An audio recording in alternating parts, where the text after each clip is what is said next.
Welcome to The Lounge, the Her Lounge that is, where we share laughter, life experiences, and heart-to-heart dialogue. I am Lynn. I'm Juna. I'm Pauletta. I'm Queasy, and we are your four best new girlfriends. Hello, everybody. Welcome to hello. The Lounge. Hey. We are in season Quattro. Season four. When I tell you what a tedious journey it has been to get to season 4. Ain't tedious. But we are here and we have arrived. And you already know we love to connect through laughter, life experiences, and heart-to-heart dialogue. And today what we're doing is we're kind of doing a mirror of what the government does. The government does this 100-day thing when a new president takes office, and they just kind of evaluate what the 100 days has looked like, what the accomplishments have been, are they doing what they said, blah, blah, blah. And so we're going to apply that to our own lives and hope that you would do the same. Like, what have you accomplished? What do you want to accomplish? What have you missed? What you need to add? What you need to do better? You know, what you started on, what you already quit on. All of those different things we're going to examine in these first 100 days. And Queasy, as you all know, is our what? Resident statistician. So Queasy, kick it off. All right, guys. So Lynn has already pretty much put us on the right track. I just want to expound on the fact that first 100 days in the U.S. presidency that we're applying to our own lives is they use that time to where this is when the president's power and influence are at a peak. It's a time when they can set the tone for their entire team.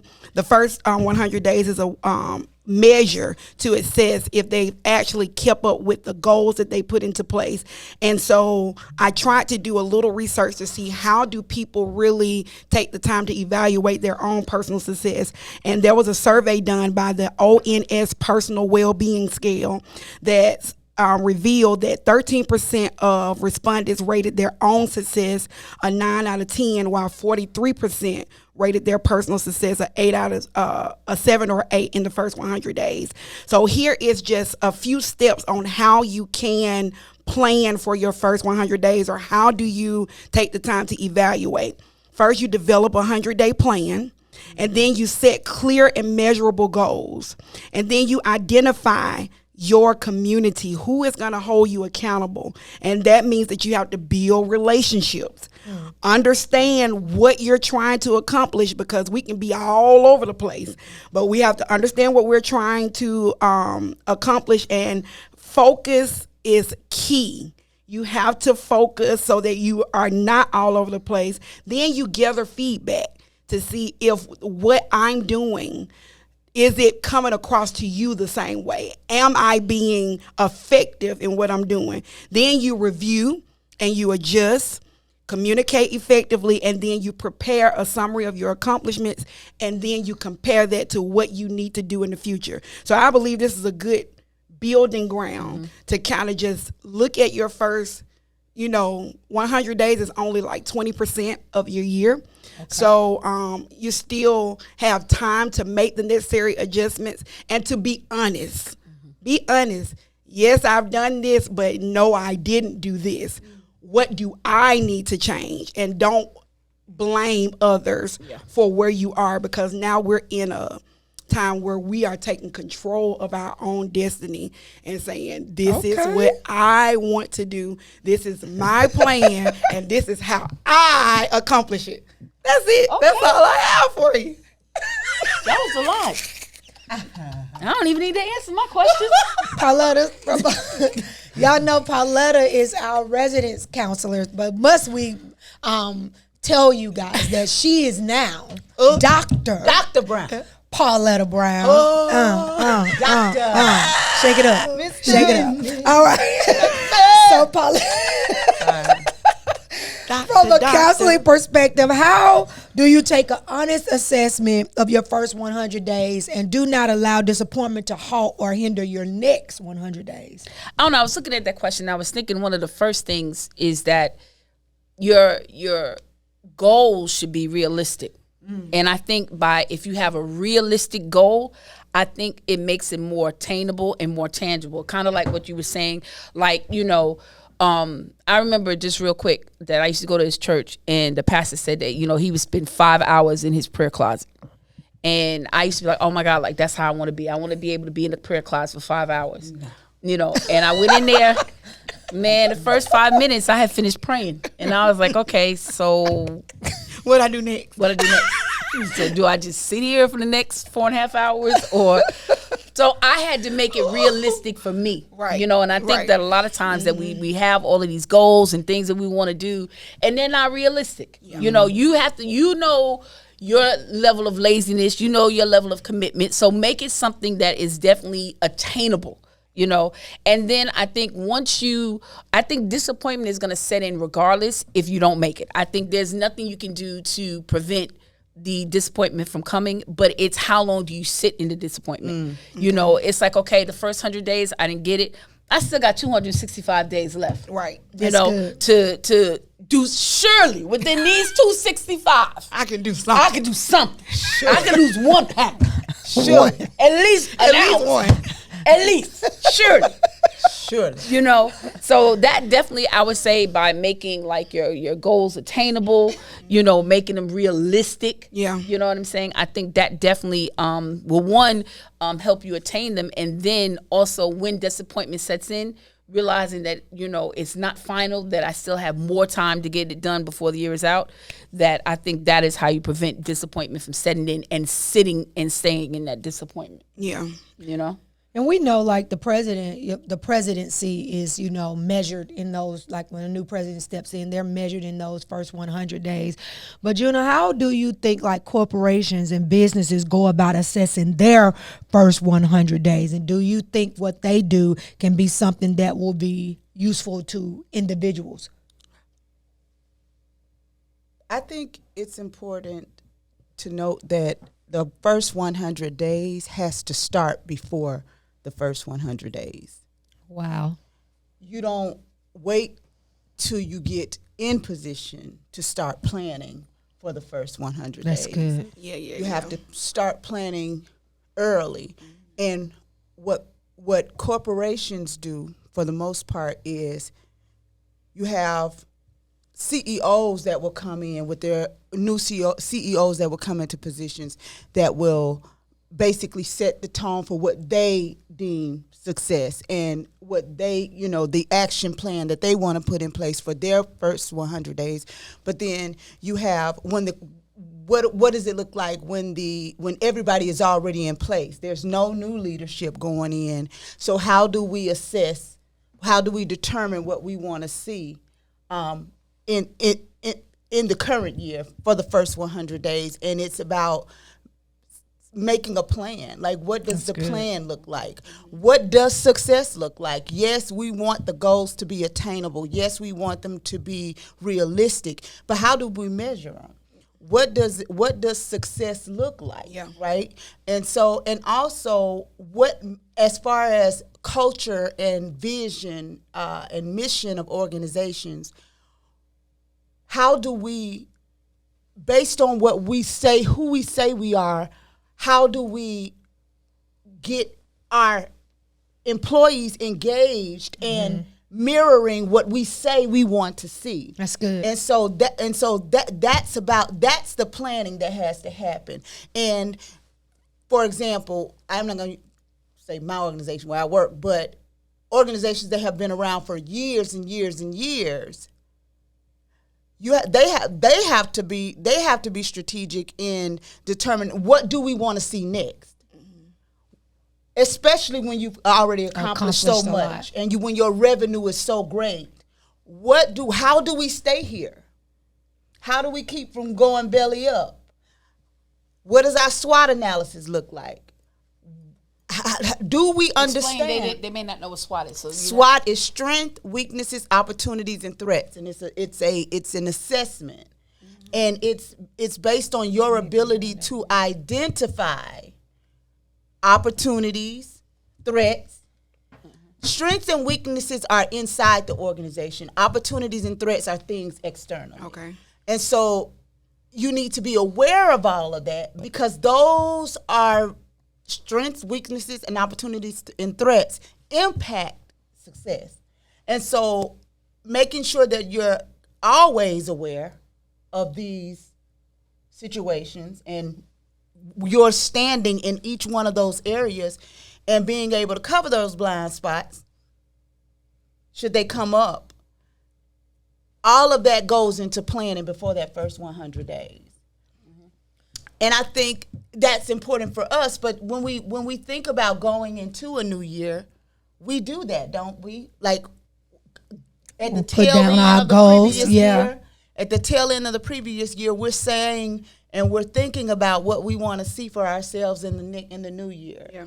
And we're saying what habits we want to kick, or but as individuals, we don't do SWOT analysis. That's very good. As individuals, that's something that can help us tremendously. Yes. Keep us on the road to success and be able to mitigate pitfalls or roadblocks that may keep us from achieving what we said we wanted to do. Right. You know what I mean? And so I think that's a takeaway for us as individuals that organizations have on lock. Like, they know strengths, weaknesses, opportunities, and threats. They know. But do we know what our strengths are? Do we know where our weaknesses lie? Where are the opportunities? Have we sought those things out? And what threatens our success and our achievement? That's good. That's good.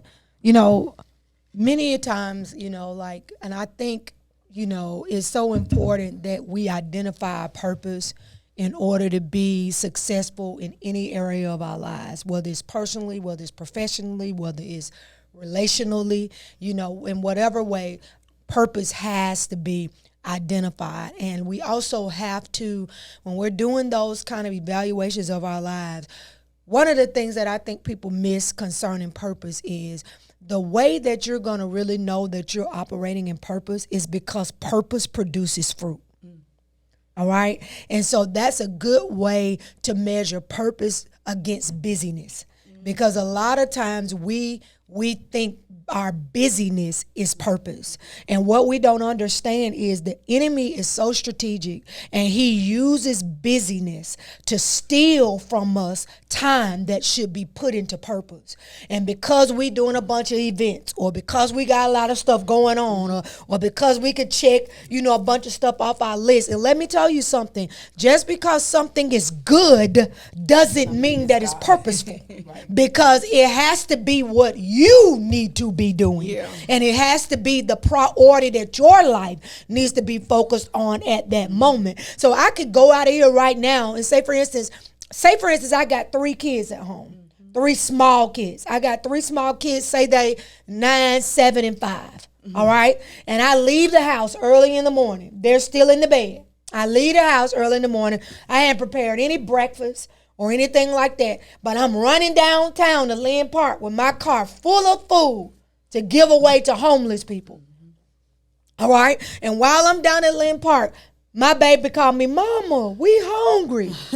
And I'm like, I'm coming. I'm down here feeding the homeless, baby. Right.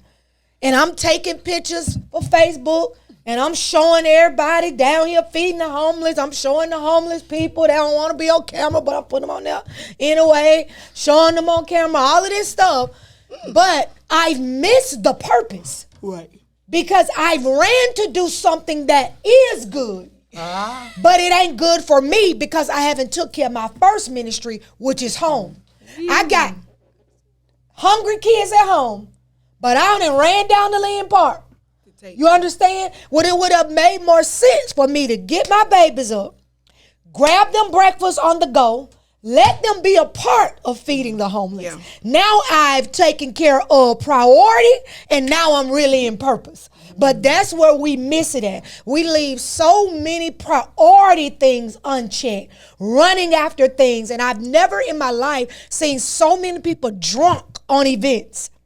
They feel like if I just keep having a bunch of events and a bunch of stuff and a bunch of conferences and a bunch of, I'm being purposeful. Are you? Are you? You're only purposeful if it's obedience. If it's not obedience, it's not purposeful. Can you talk about a little? I done got excited. Can you talk a little bit about what fruit looks like when purpose is attached to it? Change lives. one of the main fruitful things is change lives. And not only just changing people's lives, but also changing yours. You understand what I'm saying? Yeah. But as I'm changing and affecting the lives of others, change is also happening in me.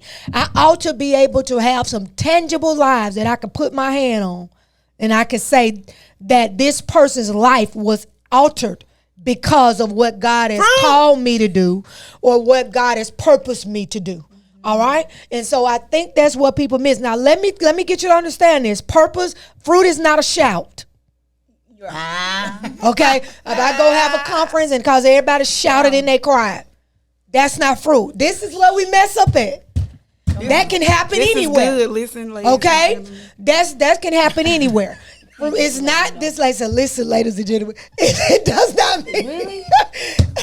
Only queens. I mean, you know. Ooh, she's our baby. We have to let her. And guess what? We do. So watch it. But anyway.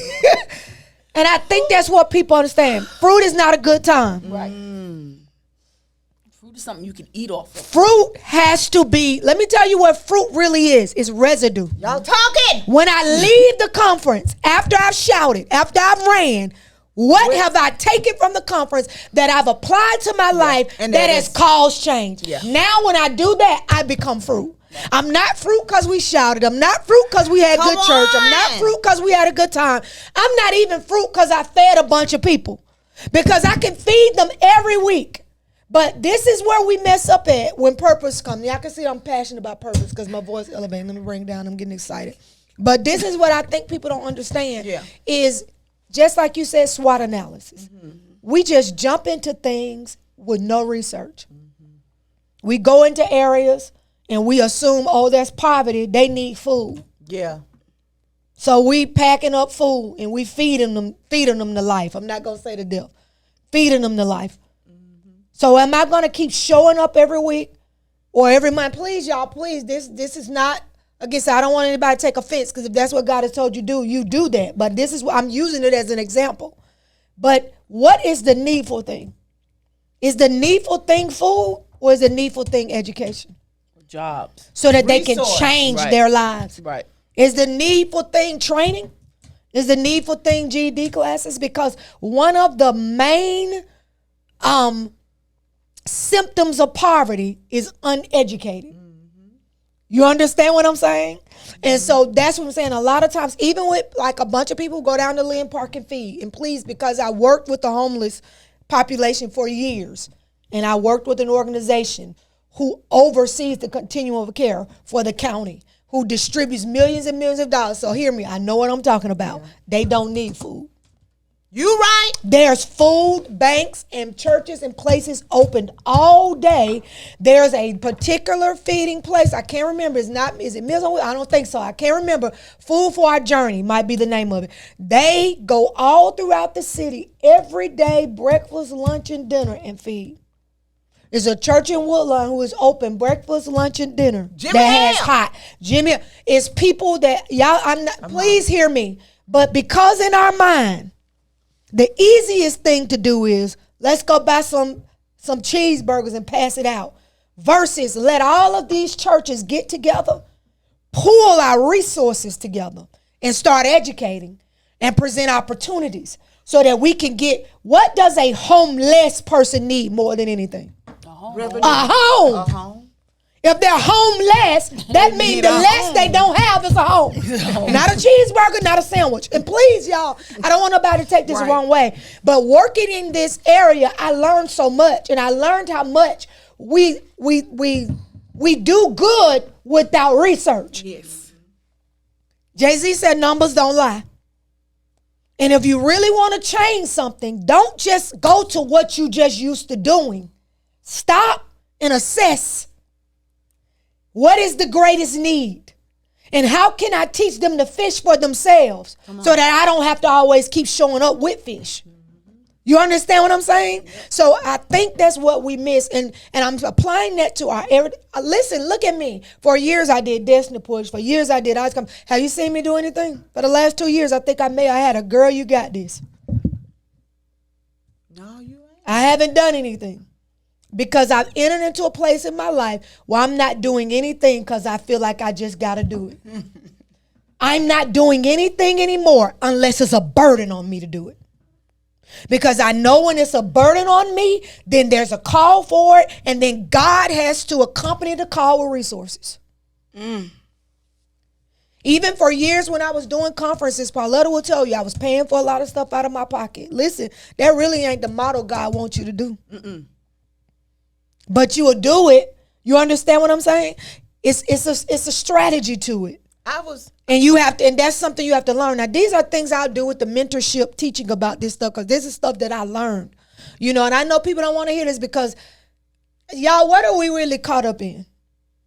Because sometimes what we're saying is for other people, it's really not for other people. It's for us to look good. Platform. You understand what I'm saying? And this is the truth. I'm not being mean. No. I'm just saying you got to think of you talking to somebody who did this for 10 plus years. And let me plug this successfully. It was successful. Yeah. It really was, which is how I encountered so many people. It was successful. You know what I'm saying? Yeah. But this is the point. Now I'm at a point in my life, I'm not doing anything. I don't care who had what, unless there is a burden on me to do it. That's where I am. Because if there's a burden on me to do it, then God has to meet that. You understand what I'm saying? And then I'm operating in purpose. And I think what we mess up is purpose is not busyness. And I'm going to tell you something else. And I'm going to leave this alone because you see it then went all the way across the world in 100 days. But let me tell you something. Let me tell y'all something. And this is something I had to learn. You really can't effectively walk in purpose until you're a healed person. Because you may be doing what you're supposed to be doing, but your character is not ready for it yet. Who you need to be is not ready to manage the purpose. And so many of us jump out here doing stuff and we aren't healed. I remember somebody posted on Facebook, I'm so tired of mean girls having women's conferences. And it's the truth. It's the truth. It is the gospel truth. Because you know why? You're not healed. You remember that time I was invited to that conference and it wasn't Mobile. Where was it? Remember the lady had reached out to me on Facebook. I ain't gonna say no name. And you know, it was, we want you here. And I was to do exhortation. And she ranted and raved about me. Where was it? Montgomery. Because I don't care.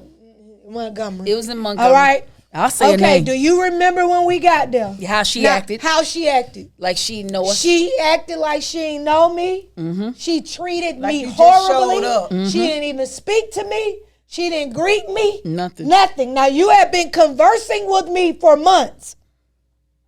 And then got you down there. And got me there. And am I lying? Nope. And mistreated me.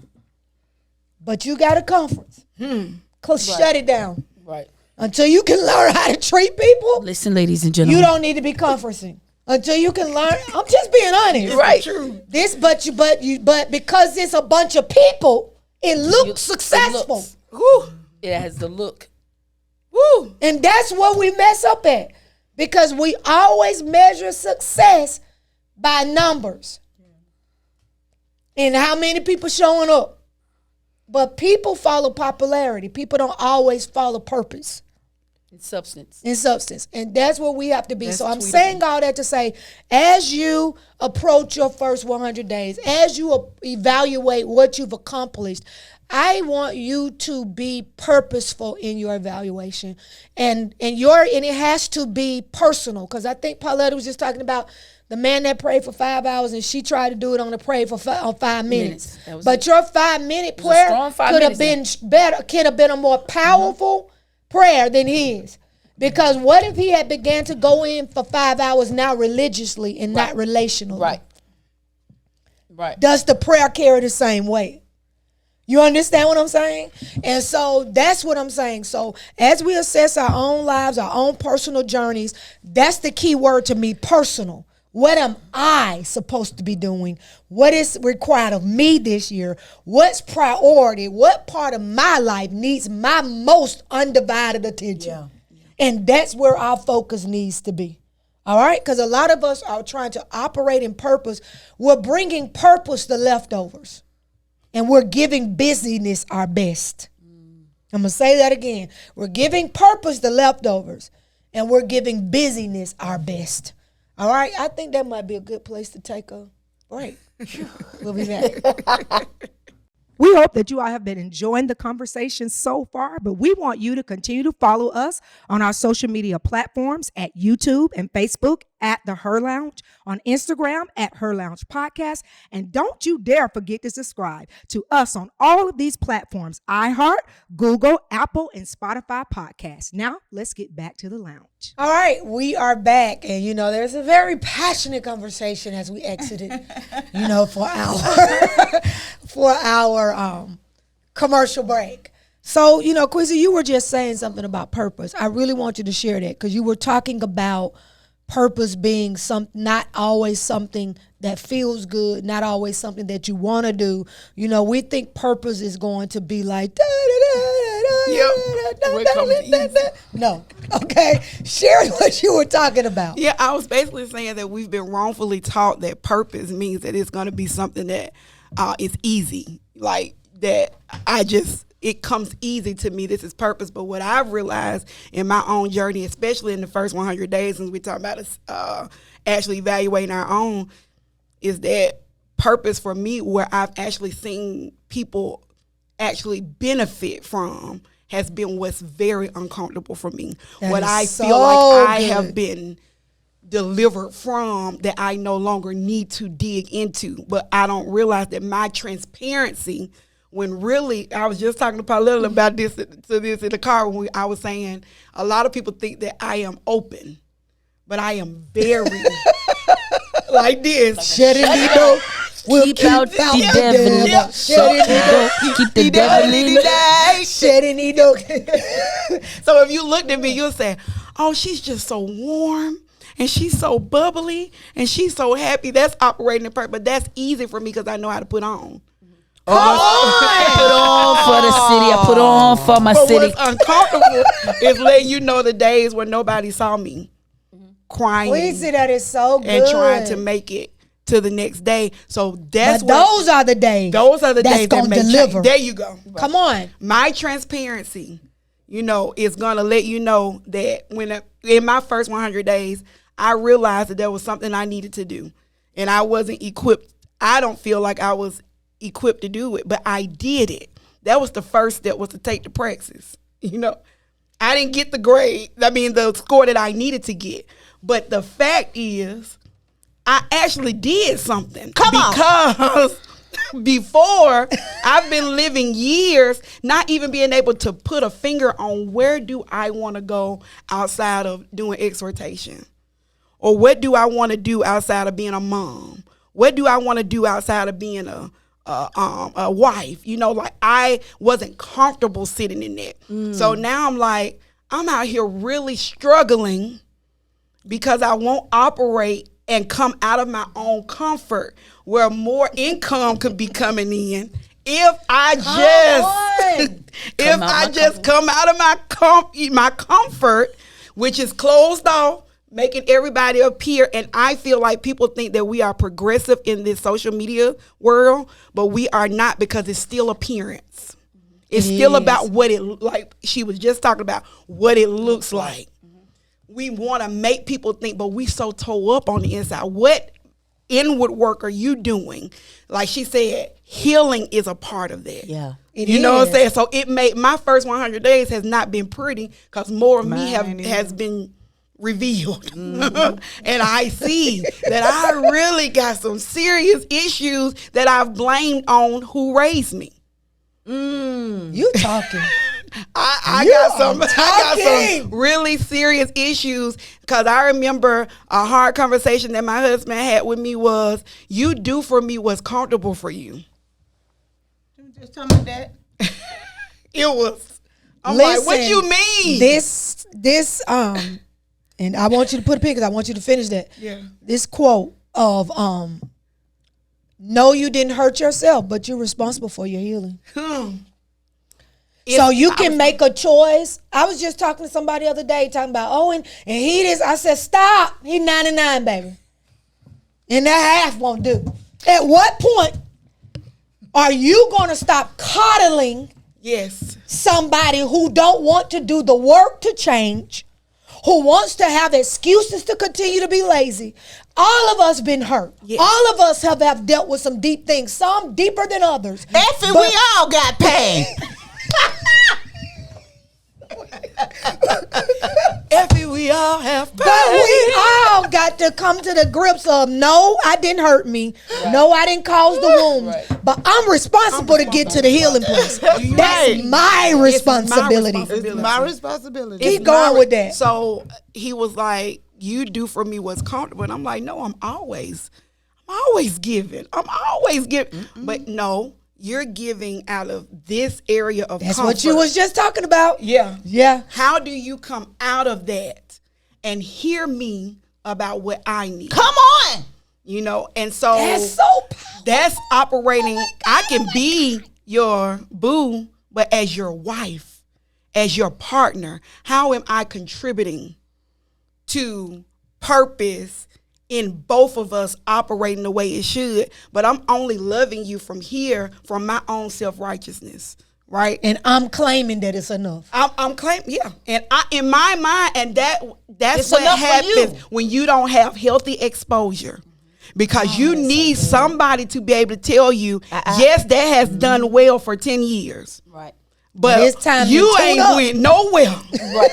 In 10 years. What's your next step, baby? What you You've doing, been doing baby? the same Oh, thing gosh, every that's so year. good. So that, to me, because I think that's what we were about to talk about, how do we like really evaluate ourselves? Like, it has been ugly, but it has been necessary. Woo. I needed to see that's that I good. have been my own what is it? Enemy.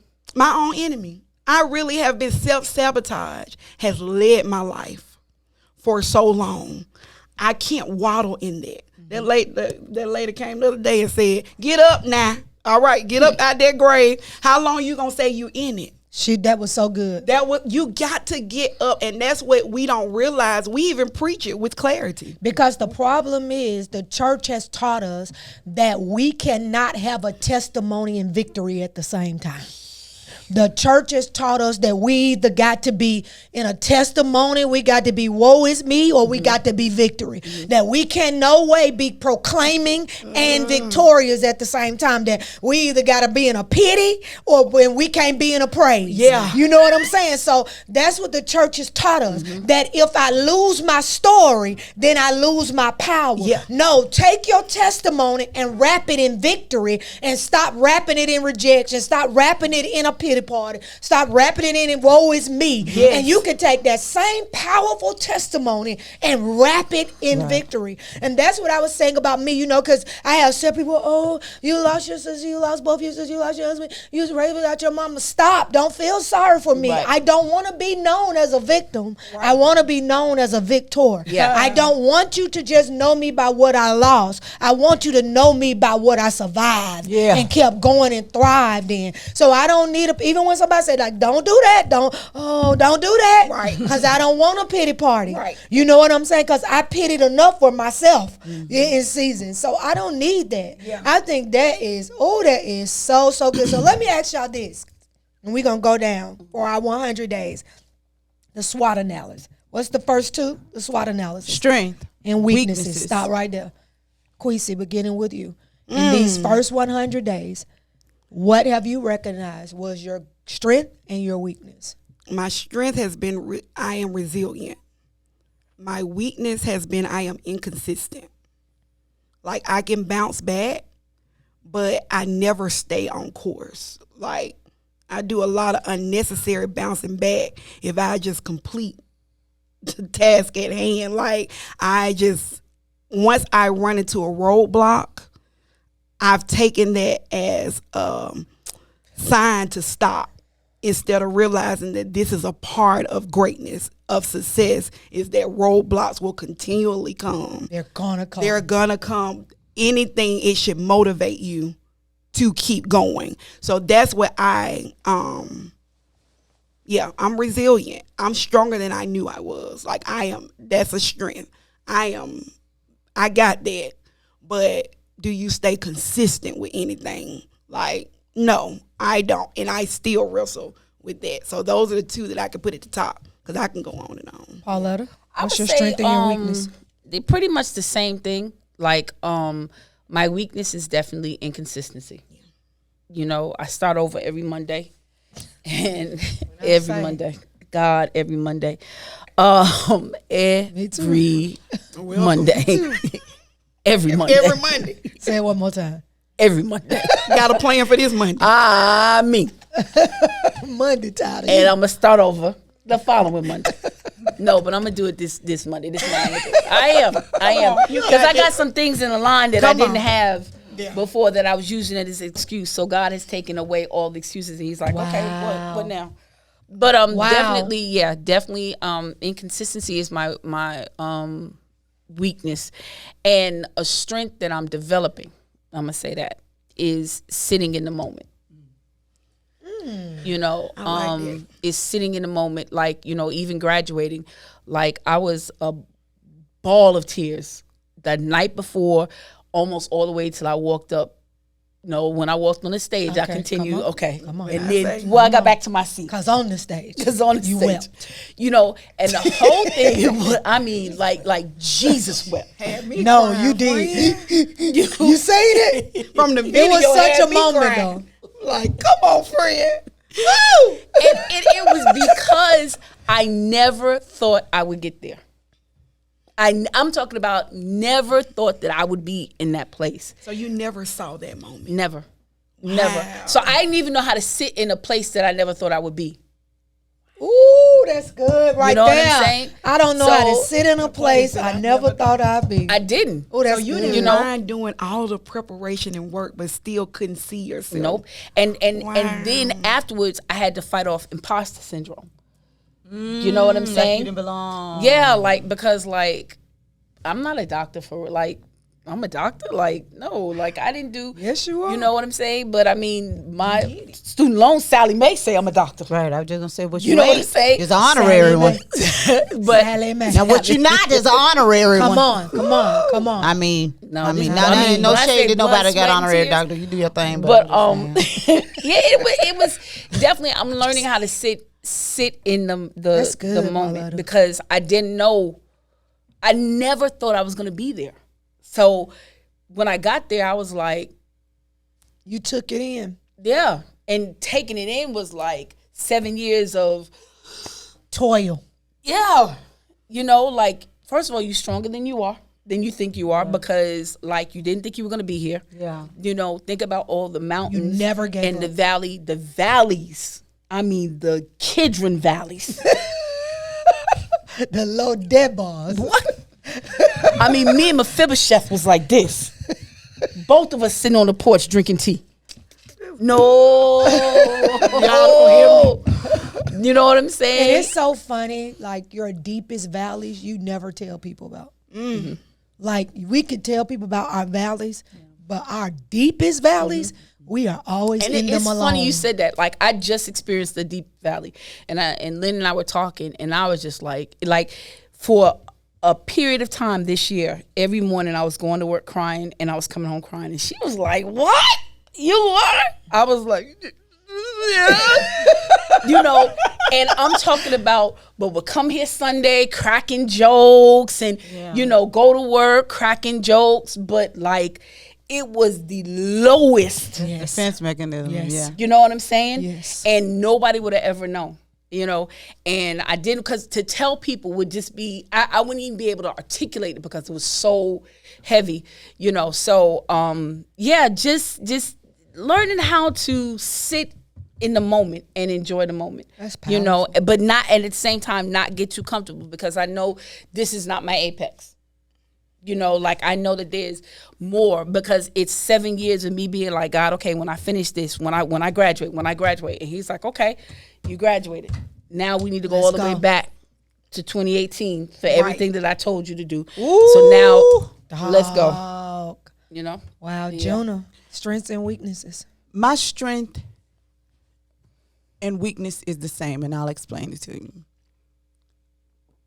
I have learned a lot about me. You want to hold my hand? But I feel I feel it coming. But I'm trying. But I am, and I love to learn. Just in general, I love to learn. I love You're a student information. I'm a student of life. and You I are. love to learn.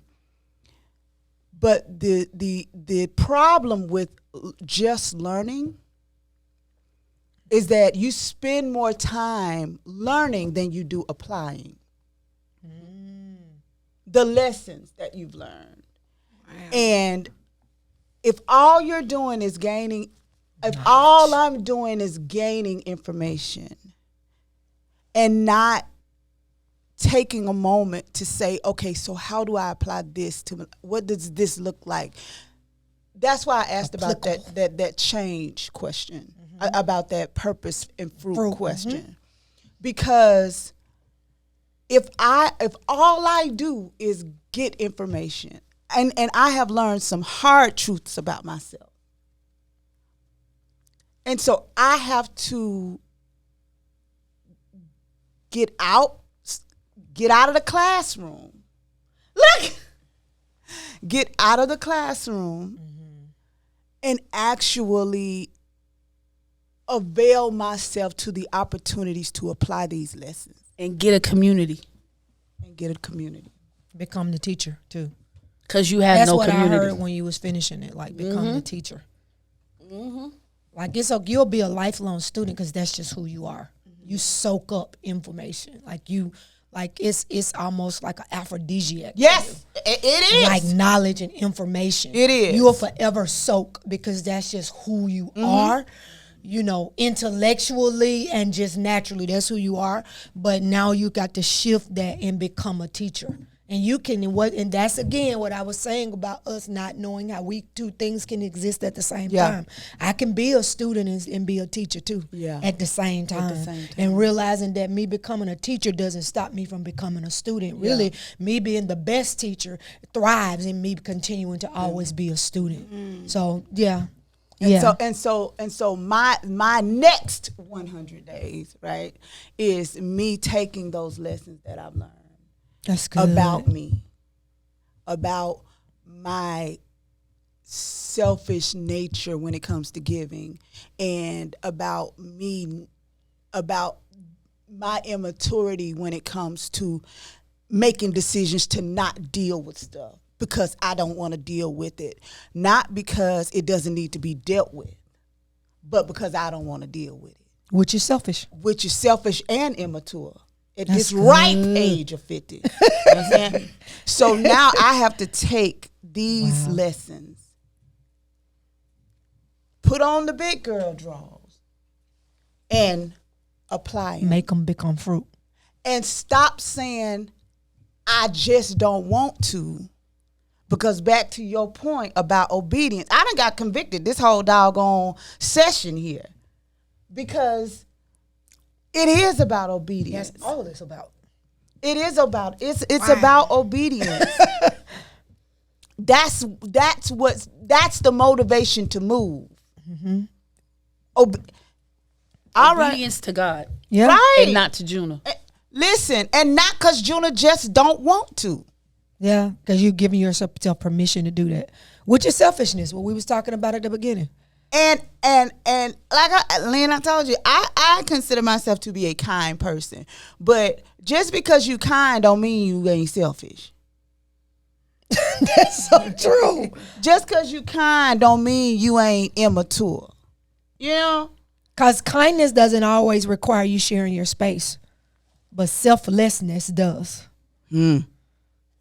So that's, But I was also telling her, like, you also got to give yourself some grace. Yeah. Because you haven't had to share. Haven't had to share. All right. So you got to deprogram. You know what I'm saying? To reprogram. So yeah. My strengths and weaknesses are the exact same. My strength is resilience. I'm always gonna bounce back. I'm gonna cry first. I'm gonna bounce back. I'm gonna cry real hard first. I know people really don't believe that. People don't believe I cry. I don't know what they think I be doing. Think you're a robot. But they don't have no idea. The tears shed. What? Ooh, God. I even think about, like, doing my grief journey, like in the beginning, you know, after everybody left the house, and I think it was one day, it's like a week or so later, and I can't even remember what happened, but I just remember Chris calling Connie and was like, "You need to come over here because Mama don't need to be by herself." Like, he was there with me though, but he was like, "Mama don't need to be by herself." I know, but I was saying when we were talking about those deep dark moments, you know, I remember, and I say this a lot. Two things that was pivotal to me during that time. Bishop Blake said to me, "Go ahead on and let your heart break so you can heal." That was a pivotal thing. Another thing is when my auntie turned to come in the room with me when I was crying. She didn't hug me like everybody else. She didn't put her arm around me like everybody else. She sat beside me and she said, "You can have all these people around you, but you're going to have to go through this by yourself." That was pivotal, because that is true.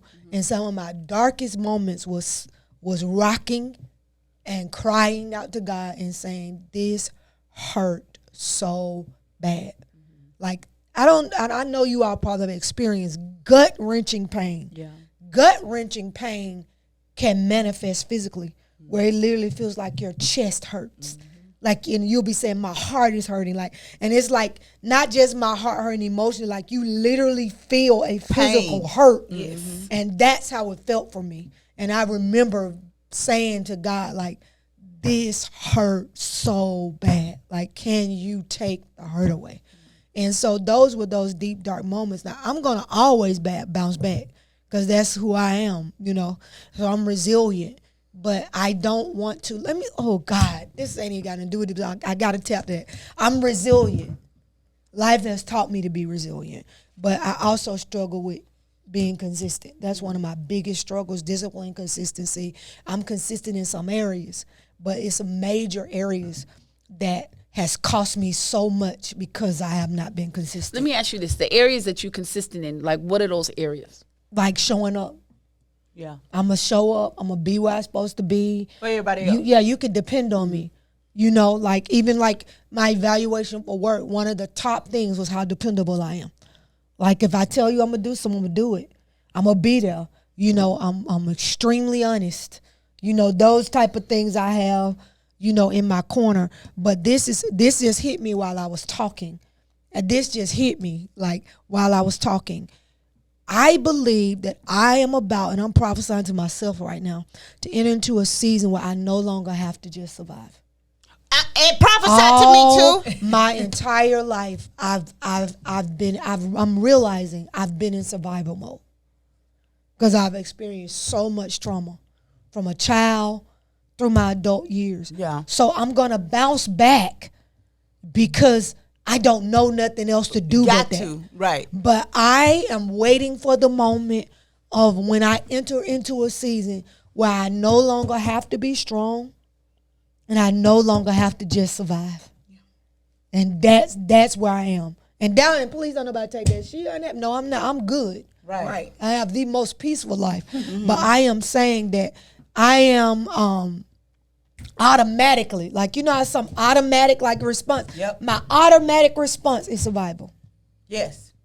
My automatic response is Fight or flight. hold me. Yeah. Let me gather me. Let me keep me together. Let me not let me fall. Let me not let me break.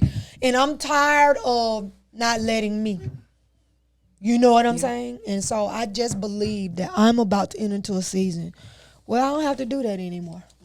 And that's just what I believe. I want to go back to what you were saying. So what areas, and we can all talk about this real quick, what areas do you struggle in being consistent? Self-care.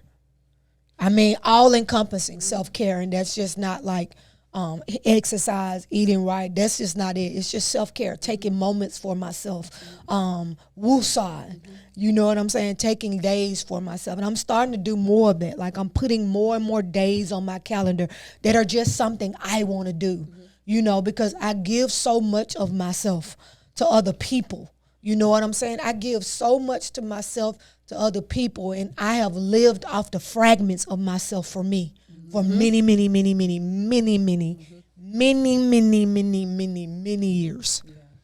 You know what I'm saying? I think we all and Juno, same. Like absolutely. Like Same. I'm saying this is funny you said that because yesterday, like I got back on the shots. You know, I don't know which shot I'm on, but I'm on one of the shots. Manjaro, Semaglutide, whatever. It's one of the shots, baby. But I know it's a shot. Okay.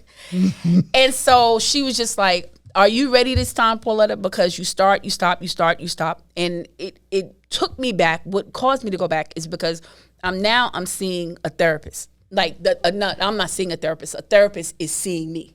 Okay, so she's like one of my clients, and she was just like, I came because, like, I'm for everybody else, and my life is in shambles. She said, But that's most counselors and shit and therapists. she was like, I mean, I'm telling you, like, I can see the fruit in other people's lives. I'm saving marriages. I'm doing all of this. But my life is in shambles. And she was just like, I need help. And when she said that, I was like, oh, that's me. You're me. We is we. We is we. And I was like, oh my gosh. You got to take some time out for you. Yes. You have got, Yes. you know what I'm saying? Like the past 2 days, my chest has been hurt. I mean, inflamed. Has it really? Yes.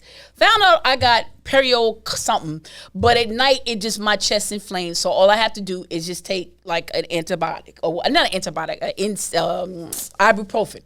You know what I'm saying? But I was just like, well, no, I'm not gonna go to the doctor because if I go to the doctor, then this is gonna.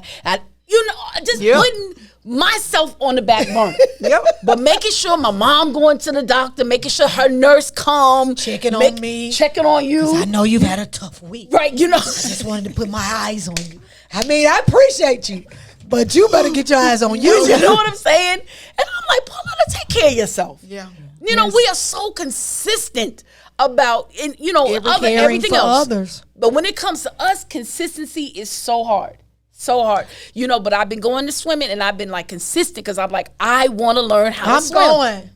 You know what I'm saying? I bought me a bike. I'm like, and I had to get a bigger seat because I was like, this seat, I'm finna get these hemorrhoids and I ain't finna be able to sit nowhere. But I mean, not even at his feet. I mean, at his feet and wipe his tears with my hair. I ain't gonna be able to do that. I can't. So I had to go get me a bigger seat. Ooh, cause baby, that bike seat. Cause that bike. Well, where? What? He'll be. So this, y'all, we have, and I'm talking to y'all as well, and us, your 4 best friends, y'all, we have to be consistent with ourselves. I'll say this. good, In first part of May, I went to DR. This was a trip I had been planning all year. Me and one of my girlfriends and a few other people went, and I had never, and this is just me being honest, you know how you hear self-care is important, self-care is important, self-care is important, it's important. I have never in all of my life taken a vacation where I did nothing, where there was no agenda. I didn't have to do work, and They're my favorite vacations. What? I've never done that before. First of all, I've never gone on vacation. I go for the weekend or whatever here and there, but vacation the whole week, like go? No, never. And so this was my first time ever doing that. And I did not, when I landed in DR, it was beautiful. But when I got to the resort, I was one of the first ones to arrive, and they let me in the room. And when I got there, first of all, it was international, so I could not take my work computer because that's against policy. So I couldn't. I had to disconnect. I didn't have a choice. I was forced to relax. Forced. I'm just gonna be honest. That's good. I was forced to relax. And when I got in that room, I just released. I was crying. I didn't know why. I was just crying. But it was such a release. And I had never, And even the whole while I was there, I wasn't in charge, so I didn't have to plan, and I just show up. That's it. And I have never. You needed that. When I tell you, I didn't know I needed it. Even the excursions were purposeful. We had a spa, and I got my body rubbed. Like, I have never, like, just. It ain't nothing like getting your. I'm just playing. What? That's one of my top I got a self-care full things body- is a massage. Oh, yes, Lord. I got a full. Mm. I have never, like, it. Now, I would go, to the masseuse and everything, but to do that and not have to get up and go do something Afterwards. Like, you just go to the pool afterwards. It's the place to be. I have never, and now I understand why it's important, because you don't realize you are spiraling until you are spiraling. Until you start trying to grab on the wall that got grease on it, and so your hands just slide. You That's don't so realize you're good. spiraling until you're spiraling. And so I realized that I have to be intentional about taking care of me. Because ain't nobody else gonna do it, y'all. ain't nobody else gonna do it. Ain't nobody else gonna do it. And it's not selfish to do it It's either. not. It is not selfish to do it. Like, we got this whole misconception about what selfishness is, right? Mm-hmm. Right. But taking care of myself is not. It's a priority, it's and it not needs to selfish. be. Yep. I'm gonna say this to you and Queese, as a person that has been married. Talk about how many times, but just I've been married. I need to know. But anyway, as Queese, who is married, Juna, who's getting ready to get married. Yeah. This is something that I've said that I would do in my next marriage, and I'm saying this to you all because I want you to take it. I want you to take it into yours, and I want you to begin to operate in this. Every single day that you wake up, you and Robert ask each other, "What do you need from me today?" You the same. Okay. What do you need from me today? What do you need from me today? Because this is what I've learned. Our needs change. And what we try to do is love people in our love language and not in theirs. So true. And so that's where we mess up, because this is the way I like to be loved. I'm going to love you like this. Give you a bunch of stuff. Well, he may not need anything, but he just want to be touched. And that's free. You understand what I'm saying? You're right. And you'll struggle with the free thing and be lucrative with the costly thing. Yeah. And still not administer to what he needs, and vice versa. So, I really want y'all to do, because that is something I'm really like, I'm going to do that. Yeah. I'm going to do that. What do you need from me today? Vice versa. What do you need from me today? Y'all begin to practice that every day. He asks you, you ask him, and really mean it. Yeah. Like, what do you need from me today? And he may say, I don't need nothing today. You know what I mean? Well, if you don't, if throughout the day something comes up that you feel you need me for, you let me know. And I think when we do that as couples, we keep each other first. We keep each other first. If I get up every day with the intention to meet your need, you understand what I'm saying? That's a powerful thing. And I am going to take that into my next relationship. So I wanted to give that to them ending today. This is really good. So, Juna, what's our question of the week? We ain't had no question of the week challenge so long. Come on, Juna. Question of the week. What is your assessment of your own first 100 days of 2025, and what is your plan for continued growth and improvement? Did y'all hear that? So we continue the conversation after the conversation on all of our social media platforms. I am going to begin to post these, as questions and dialogue, our questions of the week, so that people can answer them under our post on social media, so they can keep dialogue going, because I think this is a very good thing. What have I accomplished in my first 100 days, and what do I want to accomplish in my next 100 days? We love y'all. See you next Thursday. See ya. Bye-bye.